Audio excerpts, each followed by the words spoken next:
and welcome back to Movies That Matter, the podcast where entertainment is subjective, and that's not a bad thing.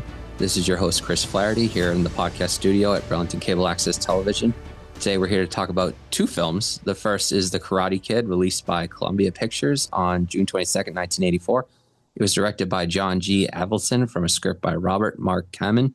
The film stars Ralph Macchio, Noriyuki Pat Morita, and Elizabeth Shue. And I'd like to welcome my guest today, who is here to talk about the film with me. Joining us all the way from Australia via Zoom, Ricard Cussó, filmmaker and director of the Pout-Pout Fish, based on the children's book series by Deborah Diesen, releasing in theaters nationwide March 20th, 2026. Ricard, happy Friday. Thank you. It is, I am in the future. Yeah. I can tell you things are looking pretty much the same, but a day closer to weekend. Awesome. I'm very much looking forward to the weekend. But this is a great way to start. It keeps the pout off my face to hear that the weekend's coming.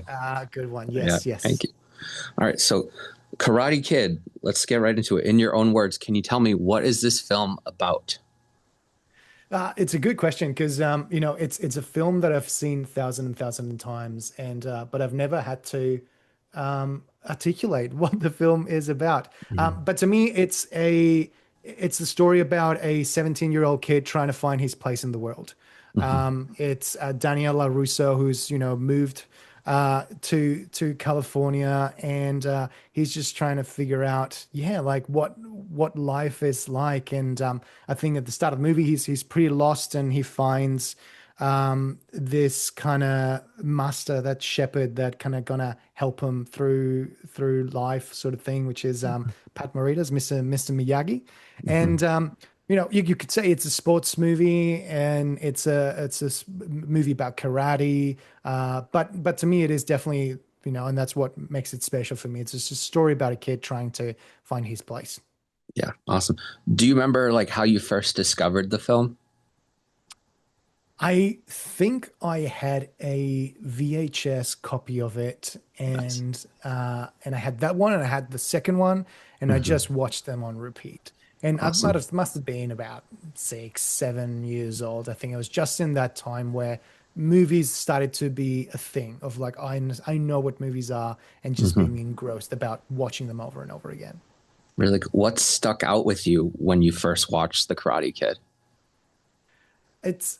I think that I felt I felt very relatable to Daniel LaRusso. I think that there was something about him because, he was a fish out of water sort of story. He wasn't making friends.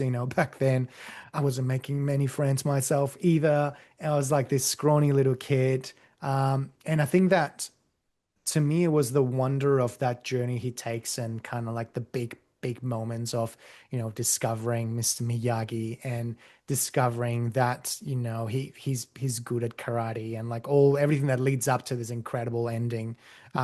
I just kind of was enamored by that journey, and by that spectacle, and just the way the story was told. So you'd say you'd really connected with Daniel the most out of all the characters in the movie? Yes, definitely. Yeah. Would you say Ralph Macchio is one of the better performances in the movie, or who really sticks out with you as far as acting performances? I think that it's a great cast. I think that altogether, to me, I won't say it's the perfect movie, because it's not, but it does everything it does it well. It almost feels like it follows the perfect structure. And because it's from a structure point of view and a story, it's so clean. It's clinically clean, that all the characters have something to do, and they work great. So from Elizabeth Shue to the actor plays Johnny, which I'm completely forgetting his name. But Pat Morita, I think that everyone has a great, just they become the characters. Back then and even now, I don't look at him as oh, that's Ralph Macchio or whatnot. I just oh, that's Daniel LaRusso, and that's Johnny Lawrence, and they just really fit that bill. So I think that everyone really shines in that film. What are some of your favorite scenes or moments from the film? it changes throughout as like I've grown up and watched the film. There's different sections that hit differently. I think Hmm. obviously as I was growing up, anything that had to do with the karate and the wax on, wax off, but even Hmm. leading up to the very end, with like the last 20 minutes when it's the All Valley Championship, like all that was always incredible. And even to this day, when he does the crane kick at the end, I get Hmm. goosebumps. And just Yeah. the whole crowd cheers. Like just the way it's edited, like those its beats is incredible. But Hmm. I was watching it very, very recently again, and there's that scene towards the beginning where Daniel hasn't met Mr. Miyagi then. And I think it's the second time he's been bullied. And Hmm. he comes home and he throws the bike in the rubbish, and his mom just kind of happens to be coming back from work, and they Hmm. have that conversation, interaction where it's like, oh, why did we come here? You never asked me to come here. And Hmm. that really stuck home. Like I never really paid, not that I didn't pay attention to that scene, but that really stuck out to me because, well, now I'm a father, and I just, I recently had a daughter, and I start seeing, Congratulations. thank you, and I Hmm. start seeing the film through the eyes of the parent and trying to see. So I think that every time I watch it, there's little subtleties that I hadn't noticed before. So for Hmm. example, that scene really hit me in terms of like, because I could understand both perspective of both characters, Hmm. and just yeah, I thought it was brilliantly made. It's really interesting how like sometimes as we get older, our perspective on movies change a little bit. Definitely. And sometimes it's about the comedy and Hmm. classic Ghostbusters. Kind of there's some weird things there that as a kid you don't realize, and then as an adult. But I think that, as you say, when you look at the character side of things, and happened with this movie, yes, as you grow, there's definitely things that you before didn't even notice, or you took for granted, and then you definitely see it from a different point of view that really opens up and almost like gives you like a second viewing that of the same film that you always loved. Right. Has there been any specific viewings throughout like your life where like you really remembered watching with a certain person or with at a certain time? Not really. I think that I'm usually a private person when it comes to watching movies, as in like now it's different, obviously, with wife, kids, and but like before, as a lot of my movie watching was made as I was growing up as a teenager and as a kid, and I did a lot of that just by myself, watching a VHS in my bedroom, kind of like enjoying the film. Mm-hmm. Um, there's no specific moment that I can recall of like viewing this film, but I am looking forward that when my kid is old enough that we can watch it together. I'm really looking forward to being able to show her not only this film but many other films. But Hmm. I think that she'll definitely enjoy it. That's awesome. What really gets you in the mood to rewatch The Karate Kid? Sometimes I just need a feel-good movie that I don't need to think about it. And I think that Karate Kid gives me the comedy, gives me the drama, gives me the action that sometimes you're just aching for that kind of very classic 80s blockbuster movie. Hmm. Um, the Karate Kid is special for me as well because growing up, I was born and raised in Spain, and the whole concept of the American high school was very glorified because all we knew about it was what we saw in the movies. Mm. And Karate Kid kind of like gave me a glimpse into what kids my age would come across in terms of school, like something that's very similar to like, I go to school too and stuff, but it's completely wildly different. We don't Hmm. have, we didn't have prom nights Hmm. and that's sort of like, riding the bike here from your suburban home to this kind of nice open air sort of schools. Like, we lived in Barcelona, lived in the city. Hmm. So that glimpse into the American culture kind of back then really gave me like I felt very enamored by it and I really enjoyed looking at it because it was so different that there was just a special kind of connection to it that I just really enjoyed. Hmm. If you don't mind me asking, when did you move from Spain to Australia? When I turned 18, yeah. Oh, okay. So So a my little whole older than high school, kind of like exactly, yeah. Daniel. Yeah, very interesting. Awesome. How do you think this movie is like a reflection of your own tastes in movies and stories? Um, I've always been a sucker for blockbusters and for popcorn movies in terms of just they don't try to reinvent the wheel, but I'm not saying that in a negative sense because again, it's going back to the storytelling structure and just having very clean structure and very easy to follow. Um, and it just, and then you can create those incredible kind of like feel good moments and have those kind of all those scenes that work really well one after the other. So I think that from an analysis point of view, this film to me does everything right in terms of how it goes, how it follows the story of Daniel and how Mr. Miyagi comes into the picture. And it's very similar. Like it's a Star Wars kind of same source story where Mm, you got Luke Skywalker and then Obi-Wan comes in. And again, Star Wars is another like it would be yeah. on par with Karate Kid sort of Hmm. idea. So that type of, and then it kind of becomes a quest.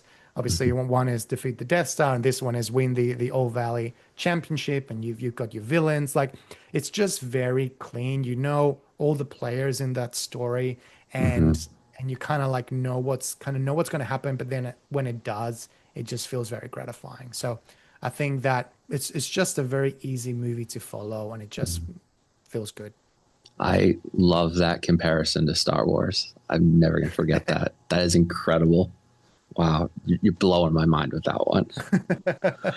Oh, we we said it was kind of a sports film, but it's not really. I mean, there is sports in the movie. How do Mhm. you think the Karate Kid is sort of stands out from other sports movies of its type? I think you've kind of said it because to me, I've never seen it as a sports movie, Hmm. and not because karate is not a sport, but I think that it's so much more about Daniel learning and being this fish out of water and just slowly coming to grasp. And even when he's kind of doing the training, it doesn't feel like training. You got the wax and painting the fence and painting the building and doing polishing the floors and stuff. Like Hmm. he himself is going through that same journey, whereas like I don't know what I'm doing, why I'm doing all of Hmm. this. And then you get that amazing scene where Yeah. just, Mr. Miyagi is like all serious and like kind of like shows him like you just pay attention, just follow my lead. Hmm. And then it kind of clicks for him and then it's just all about the training. So yes, there's a lot of training and there's the big final 20 minutes or half hour is it is the tournament, but again, I've never seen it as a sports movie, and I think to me, to answer your question, it stands out because it's so character based. Hmm. Yeah, I think every character is really well fleshed out. Mr. Miyagi has a very rich backstory. Allie, we get a lot of time with her and her background with her parents and stuff. I'd say only like Johnny and like I can't remember the name of his sensei, but we do get like a little bit of understanding of what they're going through. I think, Yeah, and even Johnny is like it's quite fleshed, and obviously that's the whole premise of the series Cobra Kai. But right. even him, and like you look at interviews that they had with him, and it's like he never played it as the straight up bully. I mean, there are reasons why he makes the things he does, like the decisions he takes in the film and stuff like that. So he could very well be the hero and Daniel the villain. So I think that Mhm. even having those subtleties just give that richness to this film. Right. And even Mr. Miyagi says in the movie, like, no bad student, only bad teacher.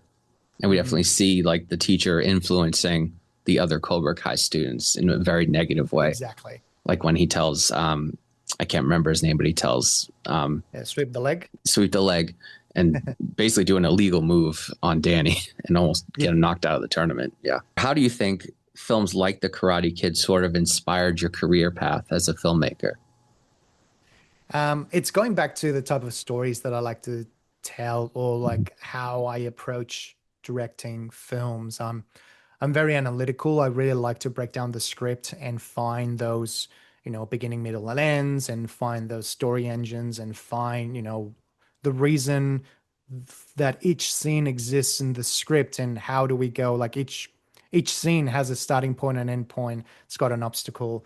How do we travel through it and make it as cleanly as possible? And I think that's definitely something that in Karate Kid almost every scene is there for a reason and you see it goes from A to B, and you see that character growth in each scene. So the way I approach movies is that it's that sort of approach, is trying to find the clean way to go from A to B to C to D, and tell that story in a fun, entertaining way. But again, uh, I get drawn to blockbuster movies and that sort of like big popcorn sort of films that just gives you that feel good movement, feel good movie that you know exactly what's going to happen, but yet you are surprised and you are entertained and you don't mind Mhm. rewatching them over and over again. Yeah. I'm kind of getting ahead of myself, but I can see that A to B, C to D roadmap for storytelling in the Pout-Pout Fish for Yeah. uh, for Mr. Fish and Pip, because they're definitely going on that quest, Mhm. like Mr. Miyagi and Daniel, or Luke and Obi-Wan. I almost said Anakin and Obi-Wan. Oh my god. Different Different trilogy. trilogy. Yeah. Yes. What do you think some of the important takeaways or themes from the Karate Kid are? Uh, Good question. I think that definitely is that idea of, 'cause what I take from away from it is, Daniel at the start of film, he thinks he knows the world, and as soon as he's put in a different environment, he is not. And he doesn't really lose who he is, but it takes a lot of learnings to, move forward, and he needs that guidance, that kind of that figure of Mr. Miyagi to kind of like show him the balance. And I think that, well, side note, the balance, the whole theme about balance and about good and bad, and like everything needs balance in life. I Mm-hmm. think that always was a great, great kind of theme and a great kind of takeaway from the movie. Mm-hmm. Um, but again, it's like it's the journey of like self-learning, self-discovery, and finding your place, and Mm-hmm. knowing that there is a place for everyone. You just gotta, it's not going to be given to you. You gotta find your place and make your place in the world. So I think that that's kind of, I really like that. There's a lot of, that fish in the water, and then there's other more hidden sort of ideas of like definitely of class, especially. Mm-hmm. And you can see that Daniel and his mom, they're not, they're in the lower side of economy, and like the really reason why they have to move to California is really about, because she's trying to find a better job, better opportunities for him, and then Mm-hmm. obviously he comes across uh, uh, Johnny, and you can see that there's a bit more, there's definitely a class difference, Mm-hmm. especially when he goes to the yacht club or the sports club, and Mm-hmm.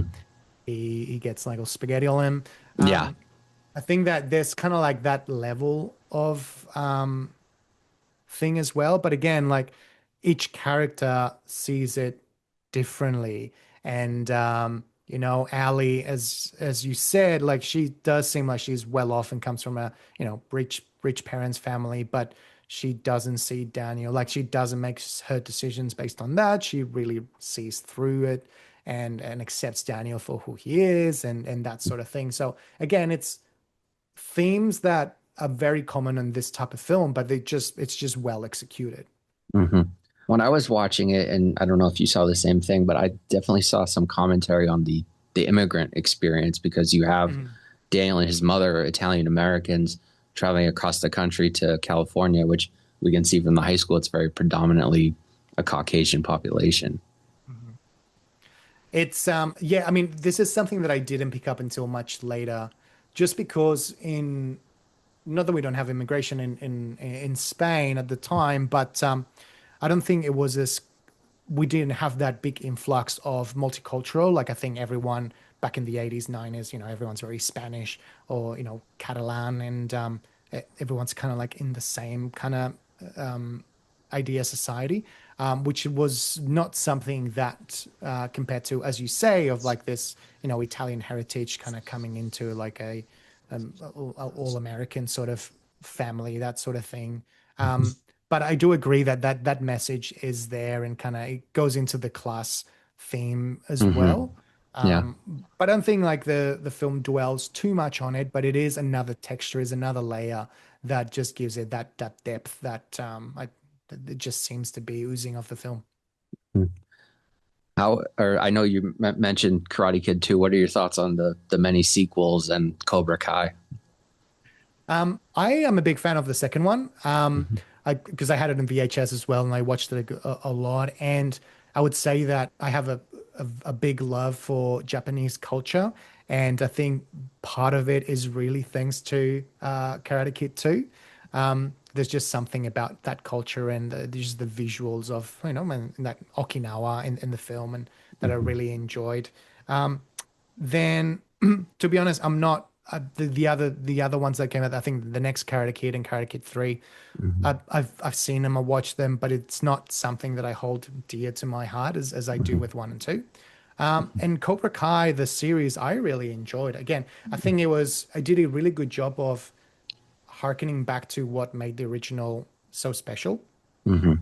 And it's not a series that's going to win awards for incredible storytelling, and it's very formulaic, but I think that's what we were people, people like me that like big fans of the original, just sometimes we're after something easy to watch, that it's entertaining, it's got Mhm. fun characters, is that the whole idea about class is back there as well. And Mhm. now having Miguel as the Mexican descendant, sort of like story and culture coming into the story. Mhm. um, I don't know, like I watched it with my wife, and we really enjoyed it, Mhm. as a easy to watch series. Does your wife enjoy the original Karate Kid too?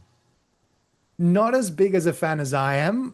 It's not. I think it's just not a film that she grew up with. Mhm. But I did make her watch it because I think her first experience with it was actually Cobra Kai, the series, and then Oh, okay. it was like, okay, now we'll watch the prequel sort of idea, and then we watched the original Karate Kid, which I think she enjoyed. Mhm. Yeah, she kind of did went the other way around. Mhm. I'm curious, from your opinion as a filmmaker, if you listen to me talk long enough on the show, I am a big advocate for physical media, buying the movies that I love on DVD and Blu-ray. And you mentioned you have a VHS copy of The Karate Kid. When I went to watch this and prep for this week, I unfortunately do not own a physical copy of this. It's not available on streaming anywhere around here. So I had to Really? rent it digitally. Yeah. So I'm just curious, what's your like thought on these art forms, these movies being put behind paywalls, excuse me, and sometimes just disappearing forever. I am on the same page as you, as I love physical media, love, love, love. I always buy Blu-rays and 4Ks of the films that, are special to me. And, Karate Kid is one that I had as VHS, and then I bought it in DVD, and then I bought it in Blu-ray, and then I bought it in 4K. Mm-hmm. And I just love touching it and having it. And it's like, it's a different experience that it's dying. And, Right. it, to me, it's the same with video games and stuff. I need to have the physical copy. Mm-hmm. Yeah. But I think unfortunately, it is a dying kind of art, and that it feels like we are moving towards that world, which is all, it's on streaming, on platforms, and it's very unfortunate. But I just don't know what can we do about it, sort of thing. But Yeah. I just like to treasure, like, nobody's going to take away from me my my Yeah. box of Blu-rays and that sort of thing. But Amazing. and I'll keep buying them as as long as I can. Awesome. How would you prep someone for the Karate Kid for the few people out there that have not seen this film? I'd say just be ready for a good time. I think that it's like, no, it's a movie made in the 80s. Mm-hmm. I would be very curious to watch it now and see if that has any effect in terms of what the experience is like, because it's Mm-hmm. hard for me to say if it has aged or not. I would say it hasn't aged in terms of the way the storytelling goes. Mm-hmm. I don't know if nowadays you would be able to make this film as is. But I would say that, yeah, it's just a bloody good time. It's just Yeah. an easy movie to watch, that if you have, 2 hours to spare, just watch it if you haven't seen it, because it's just a very fun ride. And just to wrap up our talk on the Karate Kid, why does the movie matter to you? I think it's for everything we've been discussing. I think that, to me, it is just probably one of the first films that I saw alongside Star Wars and that sort of thing, where it really informed me as like this is what making movies is about. It's like telling these cool stories. I want to be part of this world. And Mhm. really what kind of made me go into like this creative side of, being a director and working on films. Mhm. Um, it's just a movie that I can watch anytime. Like I just came back from the long trip of from LA to Australia. I was from Vancouver to Australia, which is, a 14, 15 hour flight. Mhm. And I'm terrible at watching movies at the plane just because I never finish them. And I was lucky on this last flight, Karate Kid was playing. Well, Awesome. it wasn't playing. I could choose it. Mhm. So I just put it in the background and I'm just enjoying it. And as I said, I still get goosebumps in that last final scene. And it's like, it's very rare that movies that, you know what's going to happen, that still, despite to this day, it doesn't matter how many times you've seen it, you still get that physical reaction to it. So it's just ingrained in my kind of DNA, and it's a film that I love. Excellent. Awesome. Now let's get to the Pout Pout Fish. In your own words, tell me what this film is about. Well, The Pout-Pout Fish is a movie based on a storybook of the same name, which follows the story of Mr. Fish, a curmudgeon fish that does not want to partake in the community that it's around him. But in the film, he is forced to go into this quest next to a very excitable sea dragon named Pip. And the two together, they have to go into this quest of finding a magical fish called Shimmer. It Mhm. is a story about self-discovery. It's about learning to let go of preconceived conceptions that you had as a kid, and learning that in order to enjoy life and to get the most out of it, it's better to be done with friends and people around that you love and sharing. Yeah, very powerful message. How did you first become attached to this film? The film is produced by Like a Photon. I have worked with them previously in many other films. I've been lucky enough to direct. Uh, to that point, I think it was had 5 films under my belt that I had directed for Like a Photon. So it just they managed to get the rights and get it co-produced and financed with Mimo Studios, and they offered me the role of to direct the film, and I gladly took it. Were you familiar with the book series at all prior to being offered the role of director? No, I am ashamed to say that I did not know It's okay, about dude. the book. It's you and me both. So There you go. yeah. No, I mean, I know it's a huge, huge book in the States, and it's a New York Times bestseller, and almost feels like every household that has kids in the States have a copy of the book. But unfortunately, either in Spain or Australia, I just hadn't come across it. But as soon as I, got involved and I did a bit of research, I realized how big it is. So I knew Mhm. I had to do a good job with it. Yeah, I had seen the picture, the original like picture book, like the original drawing of the fish many times in bookshelves, but I never personally read the books. But now I'm thinking I might want to after seeing the movie. What sort of challenges do you sort of? I know I forget the woman's name who wrote the script, but what sort of challenges do you face as a filmmaker taking a children's book and adapting it into like a 90-minute film? Yeah, I mean, we got an incredible like Elise Dom, like we had an incredible group of writers. But the biggest challenge was, okay, this is a picture book. This is like a 10-page picture book with very little dialogue, very little like text. It's mostly pretty pictures. And now our mission is to turn this into, a 90-minute film that's going to go on screens worldwide. So Mhm. that in itself was the biggest challenge. But the way we approached it was we really took the core of the film, sorry, the core of the book, which is, it's the story about Mr. Fish, about this curmudgeon, sad fish, pouty fish that kind of goes into a journey of self-discovery to figure out like how to live in this world. And kind of we took that kernel and extended it to a full film, and we built this incredible world, rich world around it, so we could have all these amazing characters and all these scenes and interactions, and we could have this amazing quest story from start to end. Can you talk a little about the process of directing an animated film? What is that like? It's a lot of meetings. It's definitely a lot of meetings, a lot of reviews. But the fun part really is when you get the script and you break it down and you start picturing in your head what is achievable, what we need to adjust, how to turn what's just, black and white on a page and turn it into a beautiful big canvas and a beautiful film.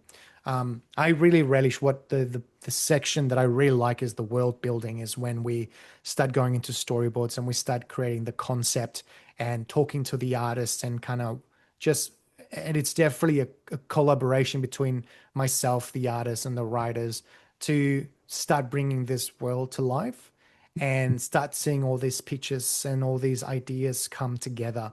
And what's different about animation is that live action, you're on set for like 3 weeks, 4 weeks, and then you're just editing sort of thing. And I think in animation, every day is like a little step forward, and you're involved from the beginning to the end, and you go from department to department, trying just building and building and building and crafting and crafting and crafting and making it, every day it's a little bit step closer to the end. And just seeing that journey almost feels like a slowly stepping through the story really allows you to make this film be as malleable as possible until the very end, until you have to deliver the film. But you always have that opportunity to tweak and change. Obviously, got to watch out because there's a budget and there's producers. You got to keep happy, but you always have that ability that the story and the scenes just morph slightly to the better as we move from the concepts to the storyboards to the animatic to layout animation and so forth. How did it feel seeing the final product once it was all done? It's great. It's always an incredible experience, and especially watching it with the crew and seeing we are just a small studio in Brisbane, Australia. So we unfortunately we don't have this big, 500 animators working on a film. And what's special about us is like what we like to say is that every single person that's worked on the film, they can point at the movie and say, "This I did all of that," or "I this entire scene it was me and I animated all of this." So everyone feels so much ownership about the scenes and the stuff they worked and the filmers in general because it's a lot of love and passion from every single artist that's worked on the film that really is the reason why how this film came together and is as good as it can be because of the work and dedication that everyone's puts together. So to me as a director who I'm just kind of orchestrating, I'm just trying to push everyone to do the best they can and it's their work that it goes on screen. So to me it's like it's very proud and it's very special. Mhm. You just reminded me of the message at the end of the film before the credits start. Could you talk a little bit more on those? The It was which about ones particularly? to the people in the area, and then um, I think it was watching the film legally and supporting the creators. Yeah, so that's something that Like a Photon has put in every single film, I believe, that Hmm. we've produced. And it's a message about acknowledgement of all the hours and time. And it's not only the artists, but it's their families and friends, because, Hmm. without them, it's all about community. It's all about support. It's all about being together of like this teamwork. It's this massive feat to just making a film is such an incredible feat. It's just the amount of hours and tears and not blood, but tears and but the Sweat. happiness and laughter and sweat to put this film together. So to us, it's always so important to just leave that that message in the credits of Mhm. thanking the artists and the family and again, as you say, on watching the film we make this film because we want people to go to the cinema and enjoy the art of cinema and sitting there in this community experience. And Mhm.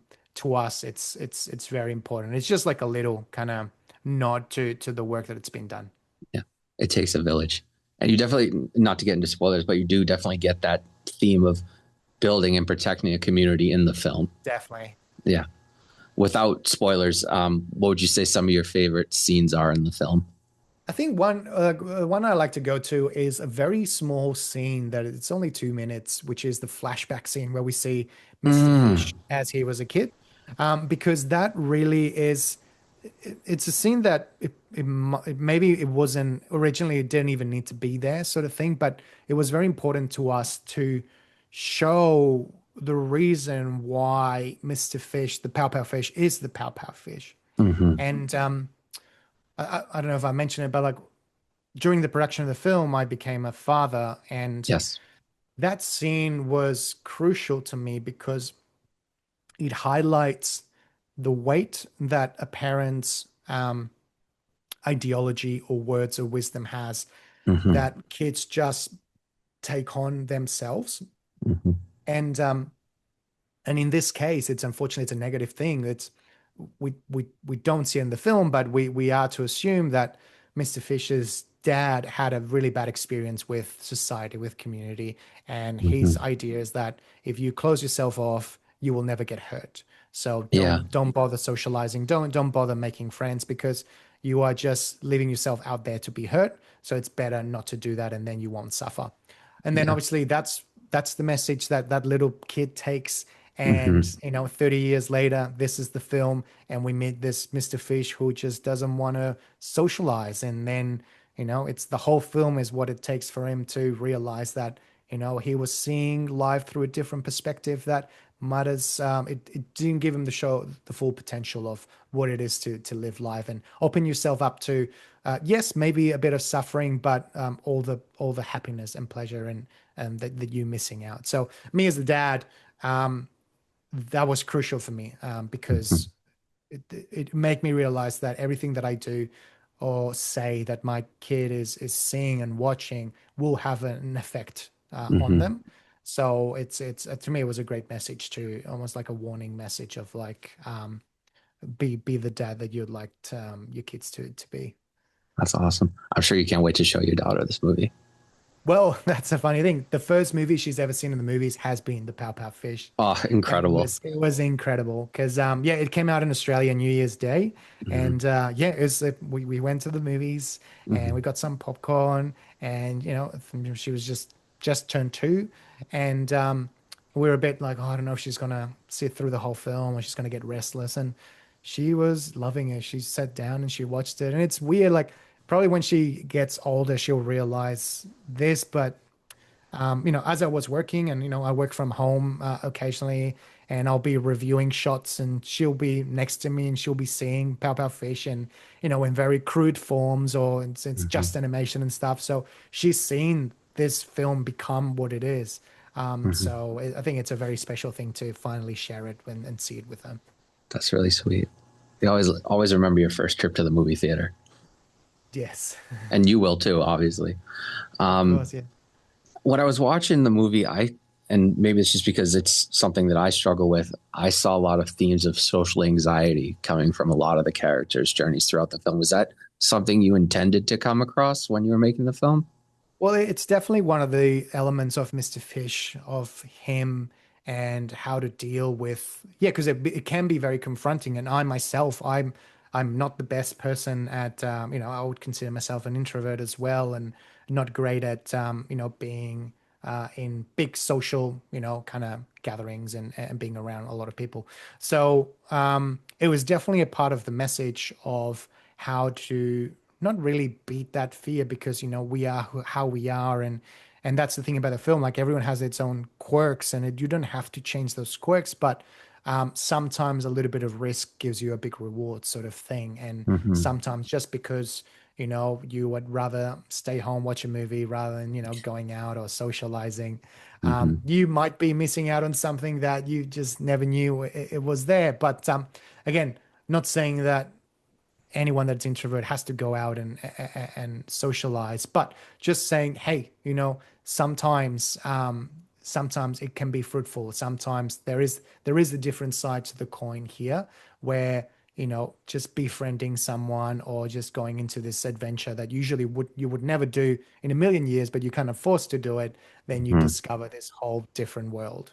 Yeah, it's a great message. Speaking of Mr. Fish, how soon into the process did you know you wanted Nick Offerman as the Oh, Pout Pout Fish? we knew we wanted him from the beginning. That was no question. I think it was the first story read that we did, everyone as the whole crew, and we were discussing who could play who. And I said, like, this is Ron Swanson, like, this is Nick Offerman. Yeah. But we wrote it down on the whiteboard as like, this is never, we'll never get him. But surprise, surprise, we got incredible producers, and they pulled it off and managed to get Nick. And it was definitely one of the highlights of my career so far of working with him. He's not only an incredibly talented actor, but such a down to earth, incredible person and to work with. And as a director, it was a blessing to work with him as an actor because he took on any feedback. He gave you so many different takes. He has so much humor. Just it was an incredible experience. So Nick Offerman was Mr. Fish, and so Yeah. glad we got him. Perfect casting. No notes. Thank you. You would see the picture and you hear his voice coming out of the Yes. picture. Yeah. So it's awesome. I did want to ask you because something I hear a lot about animation is some people say it's a lesser form of cinema or it's just a genre for kids. And I know there's been a big push in the industry to get away from that stigma. I just want to know what's your stance on it as a filmmaker? My background is not animation. I actually studied live action and was a live action director, like all throughout, my studies. And then my first job out of uni was animation, and I've been in animation ever since. Mhm. Um, because I've been surrounded with animation folk and animation industry. I don't, I haven't gotten that perspective of like people that say animation is a lesser form. Mhm. Um, in saying that, though, I think that there is definitely a turn currently that maybe it started with Spider-Verse, maybe earlier, but I think that there's definitely now an influx of films that animated films that are starting to say, "Hey, this is not only a medium for kids and children, but I think it's like all ages." And I think that it's showing in the new styles that animation's going into, and the new Mhm. type of films and stories that are being told. K-pop Demon Hunters won Best Oscar. I think Mhm. that that type of films are now paving the way for, hey, animation is just as valid as any other form. And I think that it will always be a medium that is geared towards family and kids because of the nature of what Mhm. cartoons have been, and like that's the root of it. Mhm. But it doesn't mean it's only that type of stories. I think that this you can use animation to tell any kind of story, and Right. it will work. So Mhm. I am very optimistic about the industry and where it's going to in terms of animation. And I think that it's here to stay. I don't think it's never really left. It's always been a part of it. And Mhm. I think that as we move forward, the audiences will be more and more accepting of, yeah, let's go and see an animation. Mhm. And it's not for kids sort of thing, and then they'll go and watch it. So I am hopeful. Yeah. It's a very versatile medium and it's a very collaborative medium because as you said, like you have people that worked on this film that could say, I did this scene, I did this scene. The only difference that we have with live action, I think audiences immediately know if like if it's an indie film compared to what a big blockbuster is, and they they understand the difference. But I think when it comes to animation, there is no that distinction. I think that people will put our films, and uh, let's say low budget films on the same level as DreamWorks and Pixar and Disney, because they just assume that like it's the same effort to create it. And that's unfortunate because it isn't unfair. Those films take 5 to 8 years to produce and make, and they go through iteration after iteration, and it gets scrapped and over and done, redone. We don't have that luxury. We have 1 year, or a little bit more, to make a film from zero to final delivery, Mhm. and the pressure is on us that every decision we make has to be the correct one, because there is no redos, where there is no way for us to go back and do things, because there's no time. It's a train that doesn't stop. Mhm. So then we have it's just the unfortunate side of things that once it's all done and all the sweat and tears that gone into the film, but like on all the love that's been put on, and then it's like, oh yeah, but it's not as good as Pixar. It's not as good as Disney. Um, it's unfortunate, but it's a reality, and I think that it just needs time, and I think that um, little by little, as we tell more stories in animation and we kind of start experimenting with medium, I think the audiences will start to realize, the differences between, not only the quality, but like, the time and budgets and that sort of thing. But I don't fault them. I think that the audiences go to the movies to watch and enjoy the film, and they'll have their opinion on it. And it's our job to tell the best story we can. Yeah. And that's the final note. It's the story that matters, right? Exactly. I mean, And you can have the most beautiful rendered thing, but if you don't connect with the characters, if it's not the story is not clear, then it doesn't matter. yeah. And I think you've got a pretty relatable main character, especially in this day and age where it's probably so easy for someone to shut off and embrace, being introverted and putting on a pout face and avoiding just dealing with whatever's outside the front door these days. Definitely, I think it's definitely very, I mean, we didn't intend it this way, but a pertinent story of like how the world is at the moment and how crucial it is that, yes, you could just shut the door, close the windows and the blinds and just, try to ignore what's happening. But I think this is especially an important time where community and working together and all kind of being together for the better of the world is very important. So I hope that our film kind of helps guide people into that direction. Awesome. If you could draw a thread connecting the Karate Kid to the Pout-Pout Fish, what do you think it would be? Um, Gosh, I'd like to say that it's just as easy to grasp of a story. I think that, again, because I always come from that idea of like simplifying and making the story as easy to understand and follow as possible. I think that I like to for that kind of relationship to happen. Mm-hmm. Um, there are some other, you've got your Pip and Mr. Fish, which kind of like they both act as a teacher or as a mentor to one another as they go through this quest. Mm-hmm. So there's kind of like that idea of again of like fish out of water going into the deep blue sea and trying to figure out who you are and trying to find your place in the world. So I think that those themes are kind of in a way related between the two films. Mm-hmm. But unfortunately, I don't think there's any karate in the Pout-Pout Fish. You're saving that for the sequel, right? Yes, yes. And my last question, why does the Pout-Pout Fish matter to you? I think it's going back to that idea that I became a dad during the making of the film, and just that important message about the importance of the voice the parents have over of the younglings, and the effect it can have on them and how it could shape their world and shape their life. So the importance of like everyone has their own voice and everyone has their own quirks and the way of being, and it's just a matter of navigating that world to try and find your place. And it's much easier to do it surrounded by people that love you and care for you rather than doing it by yourself. Yeah, So those kind of messages really stuck in me, like, and that's the reason why I treasure this film so much. awesome. I think a lot of people are going to enjoy this, parents and families. Yeah. I hope so Ricard, too. That's why we thank you do so it. much. I really appreciate you coming on. Oh, Good no, luck. thank you for having me. It's been Yeah. great. I love talking films, and it's been great. So thank Yeah. you. You're always welcome back. Anytime. Awesome.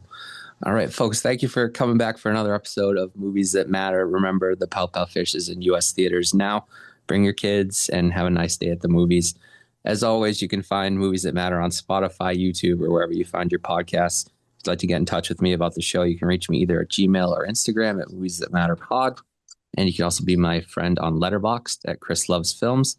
At this time, my last four watches were The Pout-Pout Fish, The Karate Kid, Hoppers, and The Invisible Man, the focus of our last episode. Folks, the real world is scary. Don't forget to love each other. And when life gets too scary, Immerse yourself in your favorite movie or piece of media. Don't worry about box office numbers or Rotten Tomatoes scores. Just watch what you love. Entertainment is subjective, and that's not a bad thing. Till next time, this has been Chris Flaherty. Thank you for listening to Movies That Matter.